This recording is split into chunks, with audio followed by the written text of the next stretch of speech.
Well, welcome. Are you ready to overcome addictive behaviors? Today, I'm interviewing Anthony of Inclusive Yoga.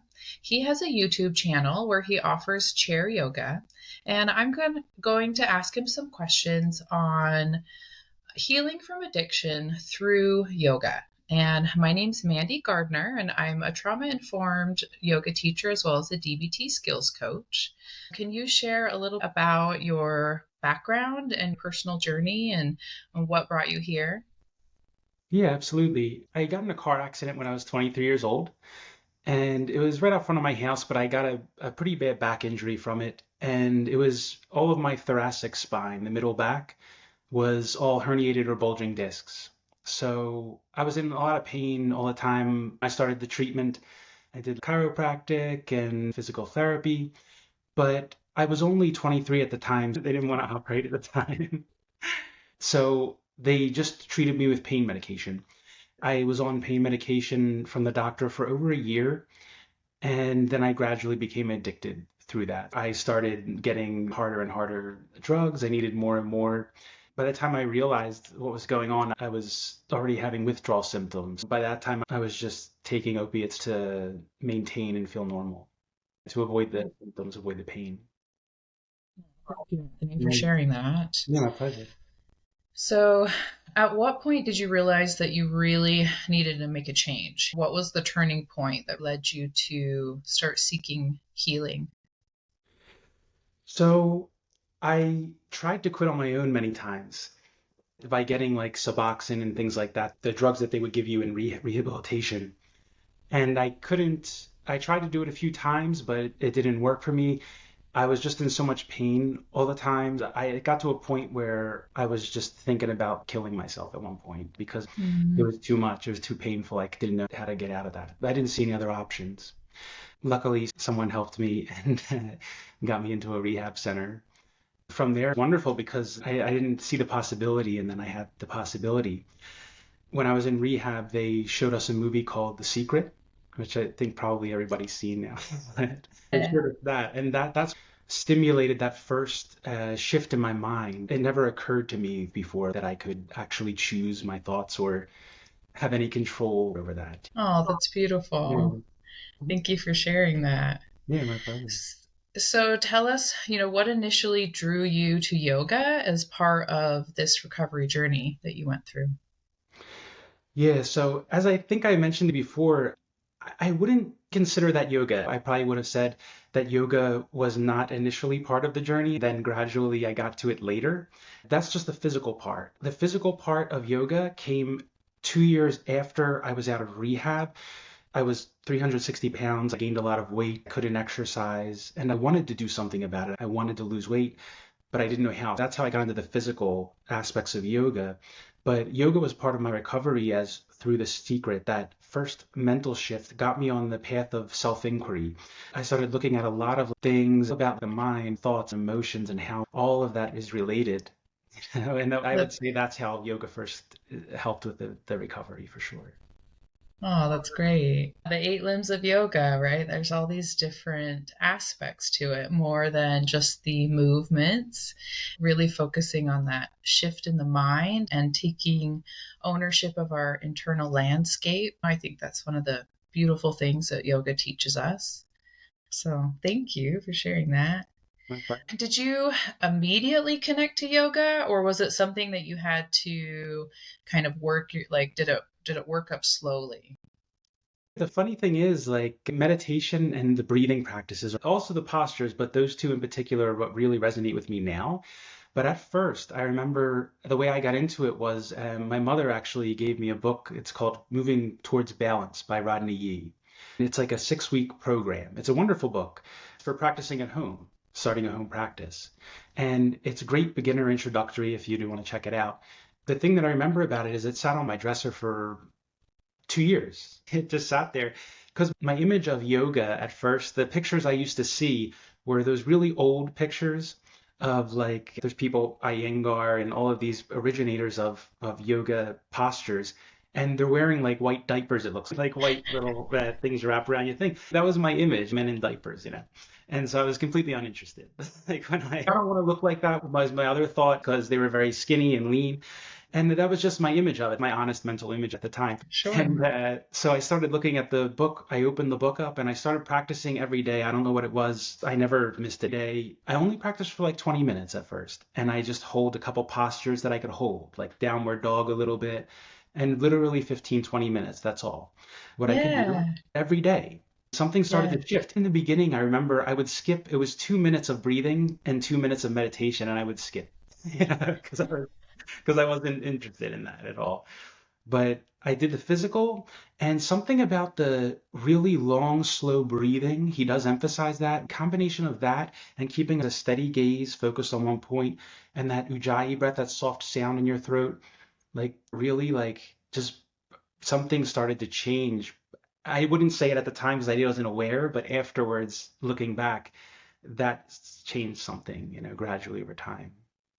I love to hear how it transforms other people because I sure know it has impacted me in such a positive way. It's wonderful. So, in what ways did yoga help you heal emotionally? Like, I know that you've talked about the physical aspect and just starting with 10 or 15 minutes. And I think that's so perfect, right? Because that's reality. Like in the beginning, like it's really hard to instill those daily habits. And being able to have a really realistic goal, is so it's so important for the success, right?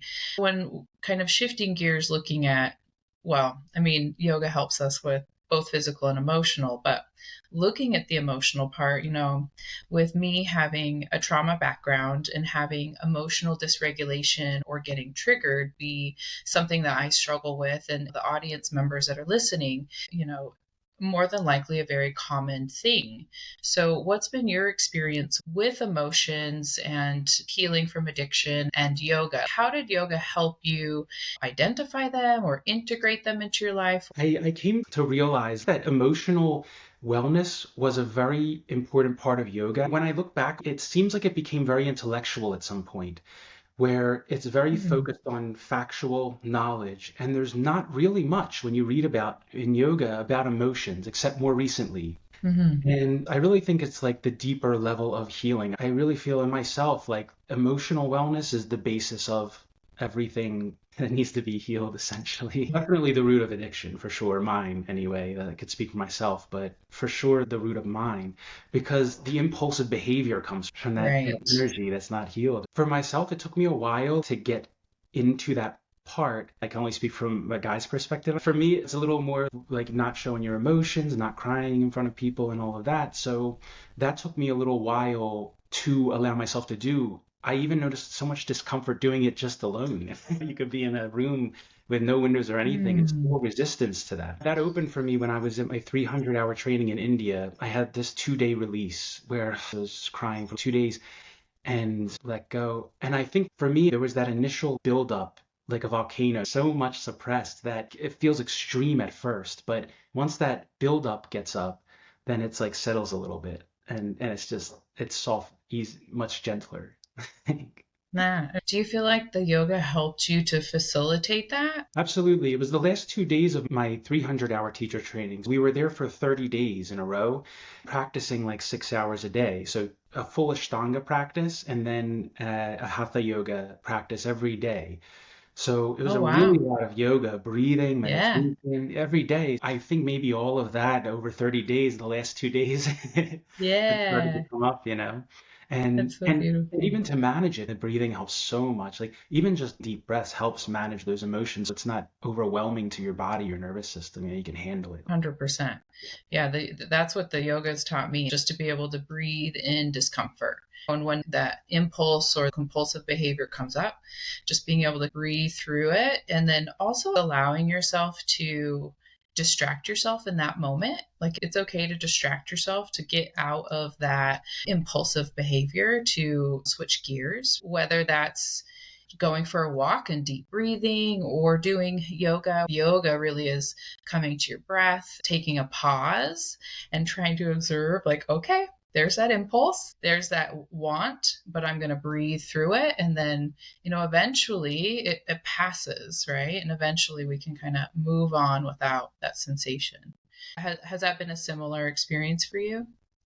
Absolutely. And like at first, I remember I had a lot of crutches when I got out of rehab. I smoked a lot, like 2 packs of cigarettes a day, and I wanted to quit smoking. And that was a big crutch to help suppress a lot of anger. When I stopped smoking, for example, that was really, really tough. It was like pure willpower I used to get through that. But I felt so much anger coming up, and I would use hitting the heavy bag and just get all of that anger out.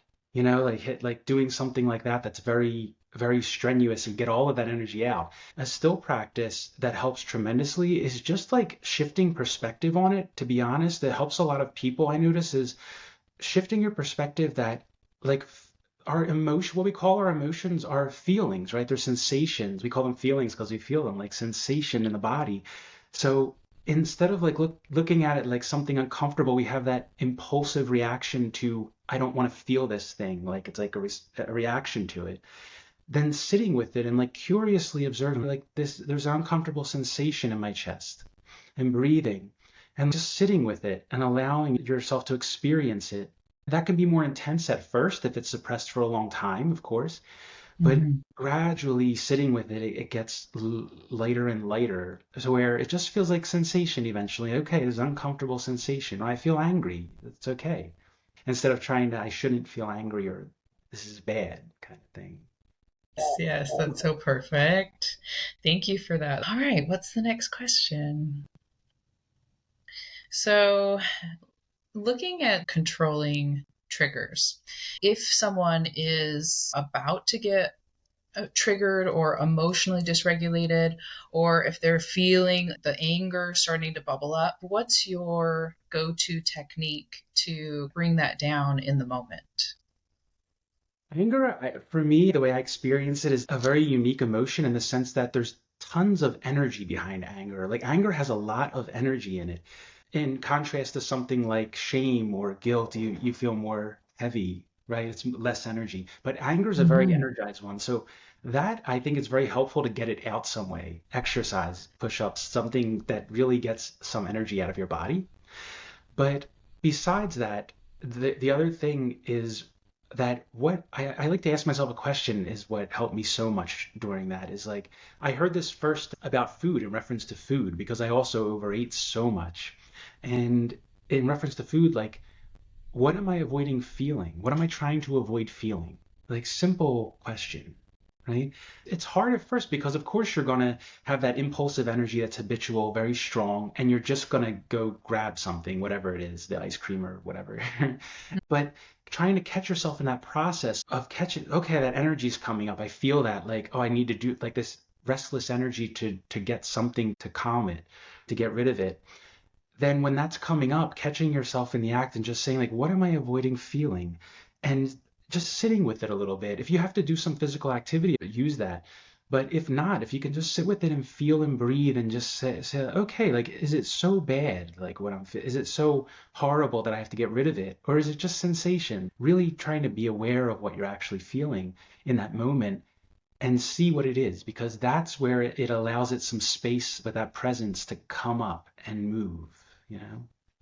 So, what are some specific yoga practices or techniques that you found the most transformative? So, looking at your weight loss journey and moving from 10 to 20 minutes a day and then moving forward, was there something that you always held to? Have you always sort of evolved?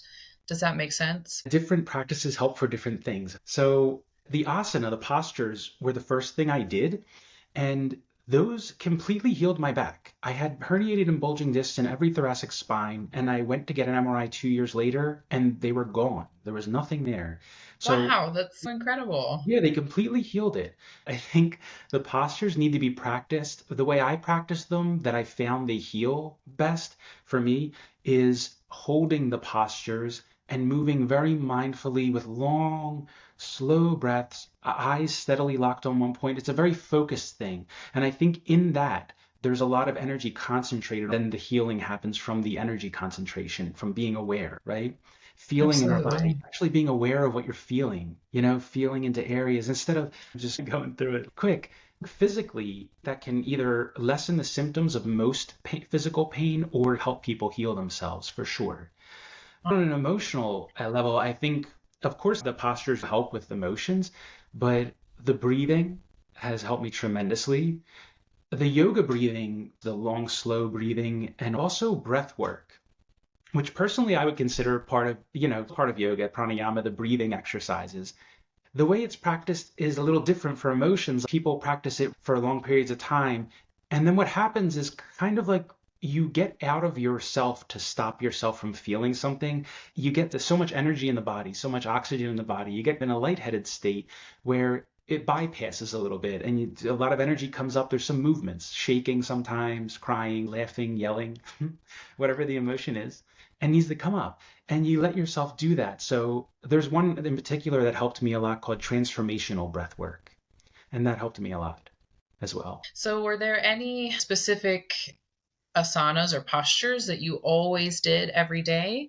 Or do you tend to do what you're feeling in the moment? What's your method? So now I just do what my body needs pretty much. I tend to hold the postures. I love to hold the postures long, so I have to make a mental effort to do some little vigorous exercise to keep my body strong. I tend to hold them long and listen to my body. When I first started, I did a lot of the basic postures, really just the basic standard postures like downward dog, holding warrior two, warrior one, these sturdy, balanced postures, pyramid pose. Forward fold, especially for my back, that helped tremendously because it takes a long time, especially when you're tight. If you can't bend 90 degrees, then you're up here like this. That's how I was. I couldn't, my hands just hang down. And then gradually, but once you get to the part where you can fold from below your butt and you go over, then the weight starts to pull down on the spine and creating traction in your spine. And I think that helped create a lot of space on my spine. I held a lot of those Yes. effortless postures, the ones that aren't effortful, to be honest. I didn't do many vinyasa like and chaturanga and all that stuff when I first started. The really basic postures. Good to hear. The beautiful thing about yoga is that we get to tap into our bodies and really tap, like, what is it that I need right now? And that's a beautiful piece of recovering from trauma, too. Being able to really build that self confidence and being able to make choices for ourselves and decide, like, this is how far I'm going. I'm doing a lot today, or I'm taking it easy today. I think it's really important for us being a trauma survivor, a childhood trauma survivor. I had a lot of expectations of myself, like I got to push myself, right? And so being able to really reframe my perspective, and it doesn't have to be a vigorous yoga sequence, is so, can be very wonderful, right? And invigorating and all that stuff. But we need to be mindful of the emotional state we're in and what's going to serve us in that moment. I really love hearing how you used it. You did it on your own at home. You did what served you. I love to hear that because that's what I'm trying to encourage our listeners or whoever's watching. Yoga is really your personal practice. The teacher's just there to guide you through your personal practice. And this is really our opportunity to tap in, and why it helps us deal with these addictive behaviors is because it helps us breathe through the discomfort, right? Whether that's doing chaturanga or pigeon pose, it's just breathing through the discomfort. And then eventually you feel a little better on the other side. Yeah. Yeah, sounds great.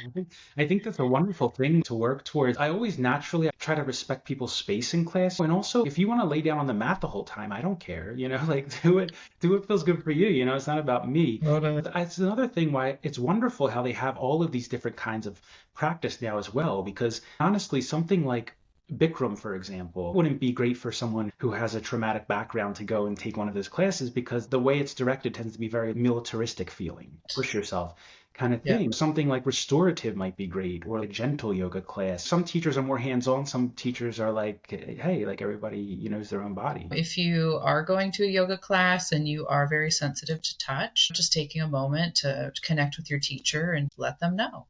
A lot of times teachers will ask, were there any particular moments in your yoga practice where you felt like a significant breakthrough?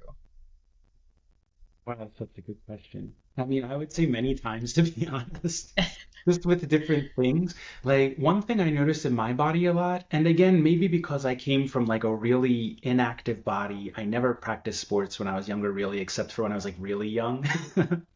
And yeah, just a very inactive body. Maybe that's why I had a lot of injuries. I do remember I injured myself a lot when I was practicing at home, but a lot of it made me aware of things. Injury, in my experience, was not always a bad thing. It was to show me something I wasn't paying attention to. It was like my body trying to be like, hey, pay attention to this. A lot of times I would have pops. For example, your hip, if the thigh is pushed into the hip, like that, then it would like pop eventually, like a release, like pop out, you know? And it might pull a muscle or something, but it was part of a release in my experience. It was that physically, I had a lot of those moments where I would like, oh, finally that opened up. It feels wonderful. And then emotionally, also, I had a lot of moments where I just have a release for no reason, or wonderfully, I come into a new practice. Someone tells me about the breath work or something like that. And yeah, so many moments, I think it's hard to pinpoint, but that time in India for sure, for the emotional part. And Vipassana meditation, I don't know if you ever heard of that. They have centers all over the country here. And it's free, it's donation based, so you donate afterwards, after you go, but it's like 10-day silent retreats. They teach you how to meditate. And those were wonderful too. I've been to a couple of those and they were just always wonderful experience where you're kind of forced to look at a lot of stuff because there's no Yeah, distractions. that sounds incredible. I haven't done that yet. It's really wonderful. All right. So, when we are talking about managing cravings or dealing with stress during the recovering process, do you have any breathing techniques or tips you could offer people? Absolutely. I think those three things we talked about earlier are very useful, especially when you're first starting with it. So, like, if anger is coming up, definitely getting it out some way, some sort of physical movement to get that energy out a bit and see if Hmm. that works. Breathing wise, we tend to breathe into our chests when we're all short breaths and in the chest, right?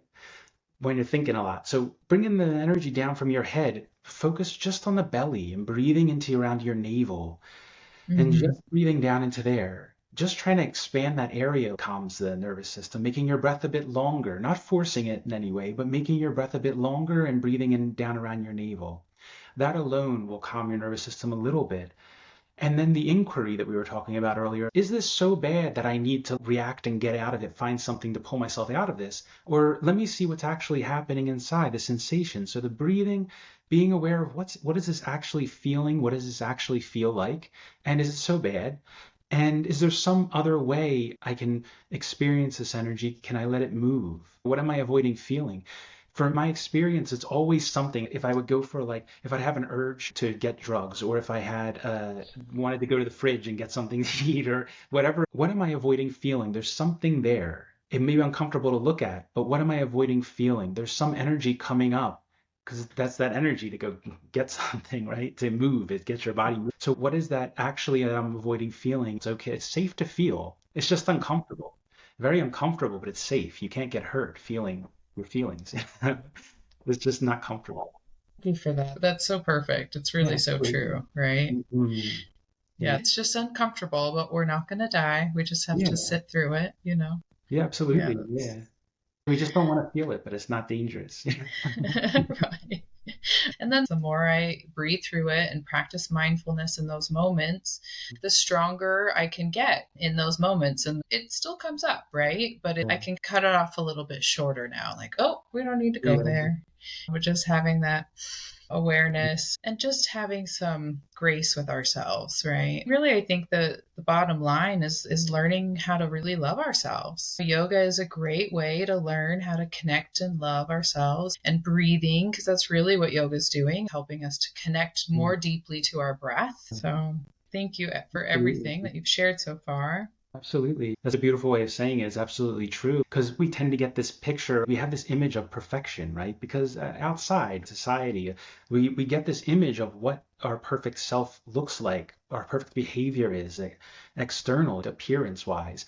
And then we try to live up to that, which is unrealistic. In my experience, there's no perfection. When I let go of that image of where I'm supposed to be, because that's just a thought, an idea, usually from the outside, the reality is that it's an endless process. It's a process, not like a circle, it doesn't have an end. So you just keep going with it. Different stuff coming up, different things to learn all the time, different versions of myself. You can't reach that because it will never stay the same. Once you reach that perfection, whatever that image is, it's going to change eventually because we all age, we all change. Life doesn't stop. Right? Yeah, Yeah, it can be really totally. hard on ourselves. Absolutely. I've been talking to my 16-year-old son recently about how the only constant is change. And Yeah. he's just like, I don't like it. I just want things to stop changing. It's like, I'm sorry, that's life. Let's learn how to breathe through it, right? Switching gears and talking Mhm. about the inclusive yoga that you offer, can you share a little bit more about your approach? Yeah, absolutely. When I first started teaching, I never this inclusive yoga. I always taught very gentle just because it was the way I got into it through an injury. I was always mindful of that. Do you have any injuries? Or this is bothering you? Or this person just had 2 knee replacements? So then I changed the class. I got in the habit of teaching to the weakest person. That's how I used to think of it. Whoever has the most problems, they're the ones that can get injured if I go too hard. But the people who are really advanced, they're just going to be disappointed. I think in my teaching, maybe offering options for them to be more challenging. But I always taught that way. I had an experience right after my first teacher training where I didn't have back issues anymore, sensitive to an injury area afterwards. Mm-hmm. It's like it's memory in your body and your mind. I was in a class and it was a new teacher and he grabbed my shoulders in a chair twist and twisted me further. I wound up hurting my back. So after that incident, I never did hands-on adjustments in class. I think it was through my own experience that I naturally made it more accessible or inclusive. I was always into Iyengar yoga, which uses a lot of props. So I always use a lot of props because of my injuries. I think it comes from that at first. And then the chair yoga developed because I got this opportunity to work with this lovely woman in New Jersey. I was teaching at a retirement community and she would come to class. I had a gentle class then for them, and they were doing mat yoga. This woman would come in with an assistant all the time, and she started having these strange issues with her feet. Like she would be her feet hurt in this posture or that. And so she said, would you be willing to come and do private sessions instead of at the class? So I did. And I worked with her for about a year and a half. She had a degenerative condition. So we started doing gentle yoga. And gradually over time, very slowly, the condition progressed. And we would be doing a lot of like, okay, we'll stand for a little bit and then do half the class sitting. And then more and more until we were just on the ground.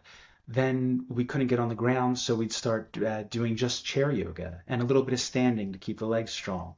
Then we went down from that to just seated. And eventually, by the time she passed, I was doing like me moving her limbs, and I was a massage therapist at the time, so massage and Reiki and these kind of things. Eventually, she did pass, but that got me thinking if it can work this way, from gentle yoga down to chair, fully seated, it can work the other way too. That's what stimulated it. Everything I had to Mm-hmm. figure out along the way, working with her one way, I reversed that. And now we have a fully seated, seated to standing, progressive to standing with the chair to the mat, and then sitting just on the ground doing yoga, then doing gentle yoga. So people can work up to being in a class. Wonderful. Well, why don't you share with everyone your YouTube channel where they can find some of these lovely chair yoga videos?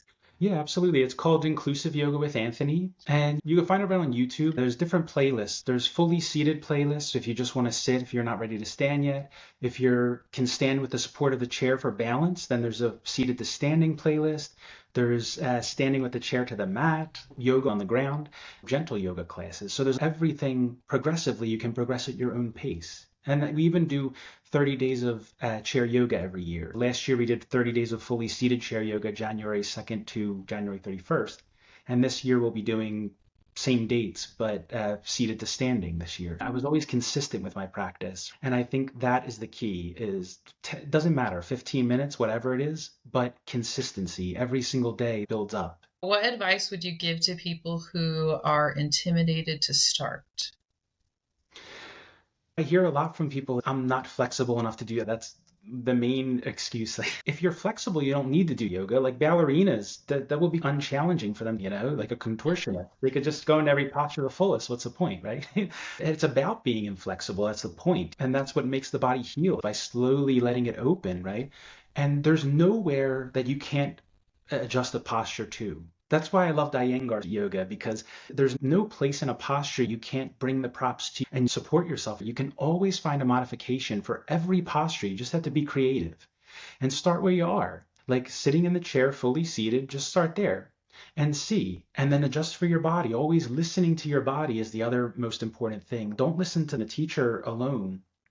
Of course, take everything as a suggestion, right?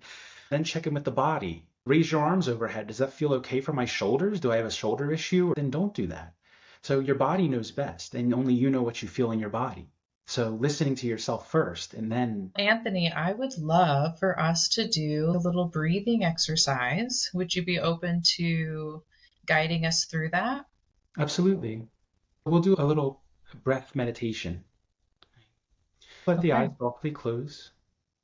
Be aware of your natural breath. However your body wants to breathe on its own. It's okay if the mind is thinking, just being aware of that as well, feeling your breath, sensation of expansion and contraction. Bring all your attention to the space just below your nose, above your upper lip. Focus on feeling the movement of the breath. Feel the air moving past that skin, in and out of the nostrils. Let your breath slow, without forcing, without the need to breathe in or out quickly. Focus on breathing more into your belly than into your chest. Feeling some movement around your navel, your hips. Feel more like you're receiving the air. Try to keep your attention on that soft touch of the breath just below your nose, just letting it happen.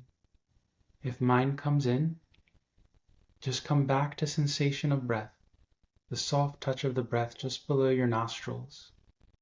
If thought comes in, just try to be aware of it just like your breath. It's natural for your mind to think, just like it's natural for the body to breathe. So breath comes in, moves out on its own. Let the thoughts come in, move out on their own. Just moving through the mind.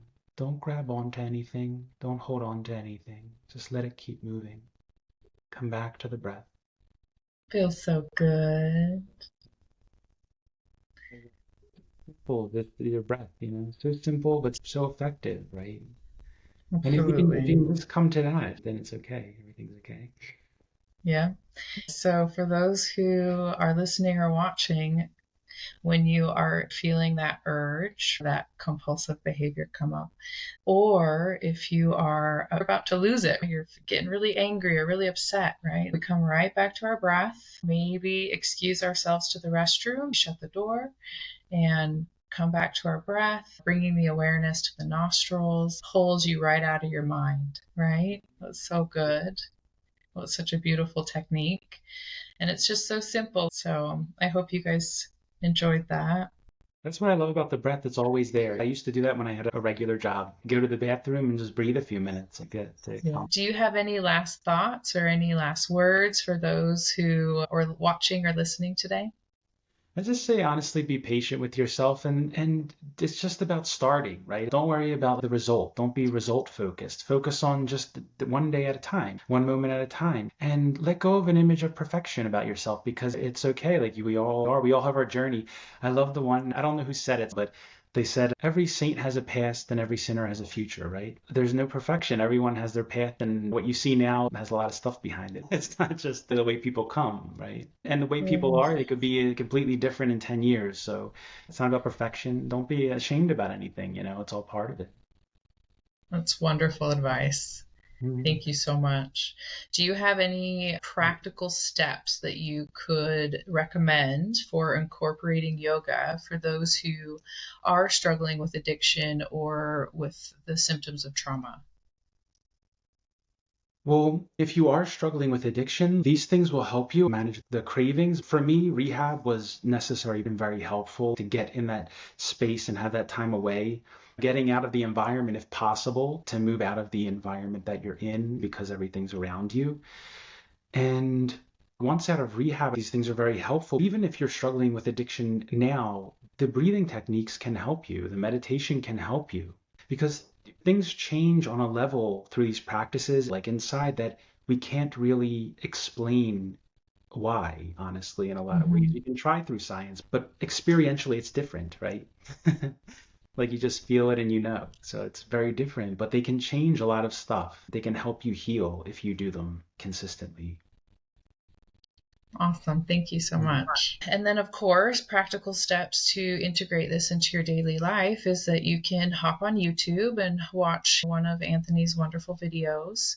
What's been your experience as far as what's been the most helpful?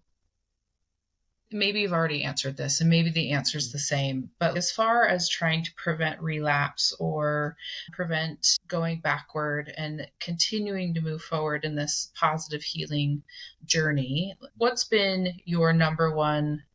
My yoga practice obviously has been so important. The postures every morning I do because that gets me grounded and centered for the day. My meditation, of course, these are all part of it to get me grounded in that place where I can deal with things from a presence, like an aware place where I'm aware, like, okay, this is the way I'm seeing this, and then it's causing this emotion. I'm interpreting it this way. These things are coming Mhm. up and I see.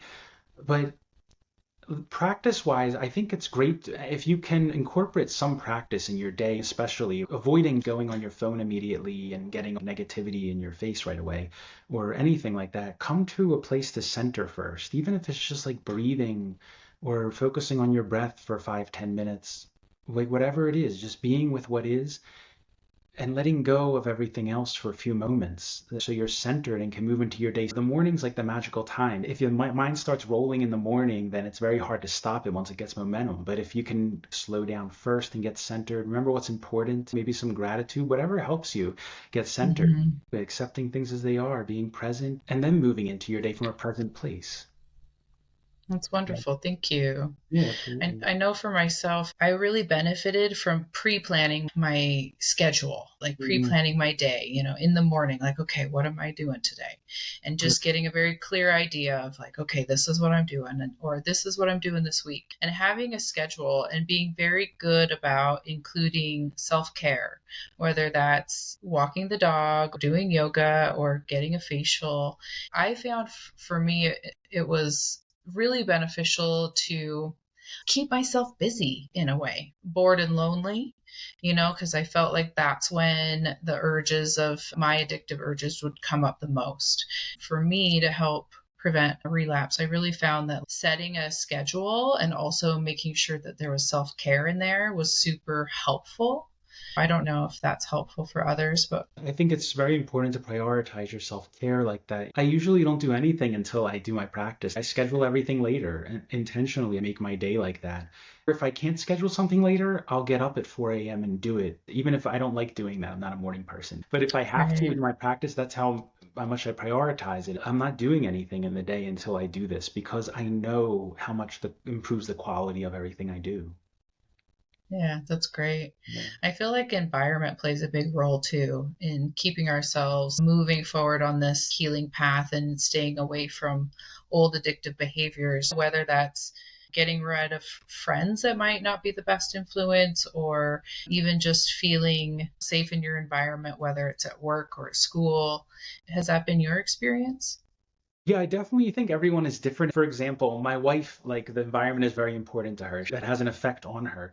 I'm a little different. It does affect me a little bit, but I'm more like an internal person where I kind of can go inside myself. So I could be a little oblivious to things sometimes. So I think it depends on the person, but I do think Yeah. it's important for especially in the beginning, especially the environment, like if you're getting drugs in a certain neighborhood, for example, or if there's people in your life, try to prioritize relationships. It's okay to let people out of your life. Just let them. No one's benefiting from that type of relationship when it's conflicting all the time. Prioritize relationships that make you feel energized. The conversations you want to have, determine it. Who do you love talking to? Who do you enjoy having conversations with? Yes. When do you feel better? That's who you want to have a relationship with, right? The people that you feel drained Yeah. afterwards, why do you want to have, you don't resonate with them? What's next for you and inclusive yoga?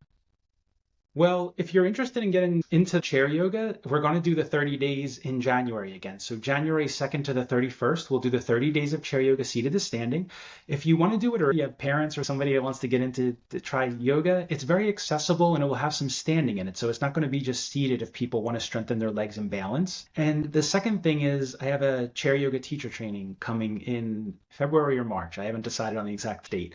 But next year, I'm going to do a complete chair yoga teacher training where it'll be fully seated and seated to standing, and for yoga teachers mainly, and then how to come down to Wonderful. the mat if you want to integrate it with gentle yoga. Oh, So I'm really wonderful. looking forward to doing that. It's going to be great. I want to do that for a long time now. But How exciting. Good for you. Well, tell us your website. Inclusive Yoga with Anthony on YouTube is probably the best way to find everything that I do because I have everything on there. Okay. My Okay. website is Anthony Serpiello. It's probably on the bottom of the screen there, but it's Sure is. Yep. Serpiello and .com. And it has everything on there. I'm also a musician, so it has my music on there. You can find me, MandI Gardner, at Holistic Evolution Shala. Well, thank you so much, Anthony. Thank you My guys for pleasure. listening or watching. I'll stop the recording.